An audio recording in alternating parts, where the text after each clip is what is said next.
મરચાંનો સંભારો એક એવી વસ્તુ છે જે ખાવાની ખરેખર તો કોઈ સિઝન જ નથી હોતી. તમે શિયાળામાં આ સંભારો ખાઓ તો પણ તમને એટલો જ ભાવે, ઉનાળામાં પણ એટલો જ ભાવે અને ચોમાસામાં વરસતા વરસાદમાં તો જાણે એનો સ્વાદ જ બમણો થઈ જાય. તો આજે આપણે માત્ર 5 જ મિનિટમાં બિલકુલ પણ ગાંઠ ના રહે એવો પરફેક્ટ બેસનવાળો મરચાંનો સંભારો બનાવતા શીખીશું, જે તમે રોજ બનાવીને ખાઓ તો પણ તમારું મન નહીં ભરાય. 2ની જગ્યાએ 4 રોટલી પણ ખાઈ જાઓ તો પણ એમ થાય કે લાવ હજી 1-2 રોટલી ખાઈ લઉં, એટલો ટેસ્ટી આ સંભારો બને છે. તો ચાલો વધારે વાર કર્યા વગર રેસીપી શરૂ કરીએ. તો એના માટે અહીંયા મેં 7થી 8 જેટલા થોડા જે મોડા મરચાં આવે એ લીધા છે. એને ધોઈને લૂછીને આપણે ઉપરનો ડીજાવાળો ભાગ કાપી આ રીતે વચ્ચેથી 2 ભાગ કરી લઈશું. ત્યારબાદ બિયા અને રેસાવાળો ભાગ કાઢી મરચાંને આપણે આ રીતના મોટા ટુકડામાં સમારી લઈશું. અહીં આ જે મરચાં છે બહુ મોડા પણ નથી, થોડા તો તીખા જ છે, એટલે મેં બિયા અને રેસા એના કાઢી લીધા છે. જો તમારા મરચાં એકદમ જ મોડા હોય તો ખાલી તમે બિયા જ કાઢી લેશો, રેસા નહીં કાઢો તો પણ ચાલશે. પણ બહુ જો બિયા મોઢામાં આવશે તો સંભારો સારો નહીં લાગે, એટલે મરચાં મોડા હોય કે તીખા પણ એના બિયા તો તમારે હટાવી જ દેવાના છે.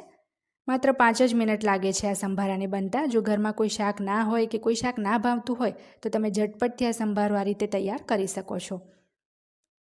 તો અહીંયા તમે જોઈ શકો છો બધા જ મરચાંને મેં સમારી લીધા છે. હવે આપણે ગેસ ઉપર એક કડાઈમાં 2 ટેબલસ્પૂન જેટલું તેલ ગરમ કરવા મૂકીશું. બહુ વધારે તેલની પણ આ સંભારામાં જરૂર નથી પડતી. તેલ ગરમ થાય એટલે એમાં અડધી ચમચી મેથીના દાણા અને 1 નાની ચમચી જેટલી રાઈ ઉમેરીશું. સાથે 5 ચમચી હિંગ ઉમેરીશું. 5 ચમચી જેટલી હળદર ઉમેરીશું. અને હવે આપણે જે મરચાં કટ કરીને રાખ્યા હતા એ આમાં ઉમેરી દઈશું. મરચાંને આપણે સરસ હળદરવાળા તેલમાં મિક્સ કરી લેવાના છે. ત્યાર પછી એમાં સ્વાદ પ્રમાણે આપણે મીઠું ઉમેરી દઈશું અને 2 મિનિટ આ મરચાંને આપણે સાંતળવા દઈશું. 2 મિનિટથી વધારે આપણે નથી સાંતળવાના, બસ 2 જ મિનિટ એને આપણે ખુલ્લું રાખીને સાંતળીશું. તો 2 મિનિટ પછી એમાં અડધી વાટકી આપણે કાચો બેસન ઉમેરી દઈશું અને સરસ એને મિક્સ કરી લઈશું. બેસન અહીંયા મેં કાચો જ લીધો છે, પણ એને મેં ચારણામાં ચાળીને ઉમેર્યો છે, જેથી સંભારામાં બિલકુલ ગાંઠ ના પડે. બેસન સરસ મિક્સ કરી લેવાનો છે. તો આ રીતના પ્રોપર બેસન મિક્સ થઈ જાય પછી આપણે થોડું થોડું કરીને આમાં પાણી છાંટીશું. આ રીતે થોડું પાણી છાંટીને એને મિક્સ કરતા રહેવાનું છે. પાણી સુકાય એટલે ફરી થોડું પાણી છાંટીને આપણે મિક્સ કરીશું. એ રીતે આપણે અડધી વાટકી બેસન લીધો છે તો એની સામે અડધી વાટકી જેટલું પાણી એમાં થોડું થોડું છાંટીને એડ કરી દેવાનું છે. ત્યાર પછી આપણે એને ઢાંકીને 2 થી 3 મિનિટ માટે ફરીથી ચડવા દઈશું. પહેલાં આપણે 2 મિનિટ એને ચડવા દીધા મરચાંને, ત્યાર પછી 2-3 મિનિટ ફરી એને ચડવા દઈશું. તો 2 થી 3 મિનિટ પછી ઢાંકણ ખોલી આપણે ફરીથી એકવાર એને હલાવી લઈશું.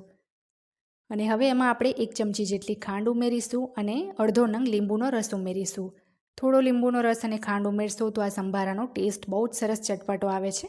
હવે લીંબુનો રસ ઉમેરી દીધા પછી તરત જ આપણે ગેસ બંધ કરી દેવાનો છે અને ઢાંકીને વરાળમાં જ આપણે એને 5 મિનિટ રહેવા દઈશું. ગેસ બંધ જ છે, વરાળમાં આપણે એને થોડો સિજવા દેવાનો છે. તો થોડા મેં લીલા ધાણા ઉમેર્યા છે અને હવે એને 5 મિનિટ રહેવા દઈશું. તો 5 મિનિટ બંધ ગેસમાં જ સંભારાને આપણે રહેવા દીધો હતો અને હવે તમે જુઓ કે સરસ મરચાંનો સંભારો રેડી થઈ ગયો છે. જો પહેલાં ક્યારેય તમે આને નહીં ખાધું હોય તો તમને જોઈને એમ લાગશે કે આ શું રેસીપી છે, પણ ક્યારેક તમે એને ખાઈને જોજો, સ્વાદ તમારા મોઢે રહી જશે. તો તમે પણ આ સંભારો બનાવો છો કે નહીં એ મને કમેન્ટ બોક્સમાં જરૂર જણાવજો. થોડો ઠંડો થાય પછી આ રીતના સરસ એ છૂટો થઈ જશે. આ રીતે બનાવશો તો એકદમ પરફેક્ટ બનશે, બેસન પણ બિલકુલ કાચો નહીં રહે. આજની આ રેસીપી જો તમને ગમે તો મારી ચેનલ રસોઈની રમઝટને સબસ્ક્રાઇબ કરી પાસે રહેલા બેલ બટનને જરૂરથી દબાવજો, જેથી મારા દરેક નવા વિડીયોની નોટિફિકેશન તરત જ તમને મળે.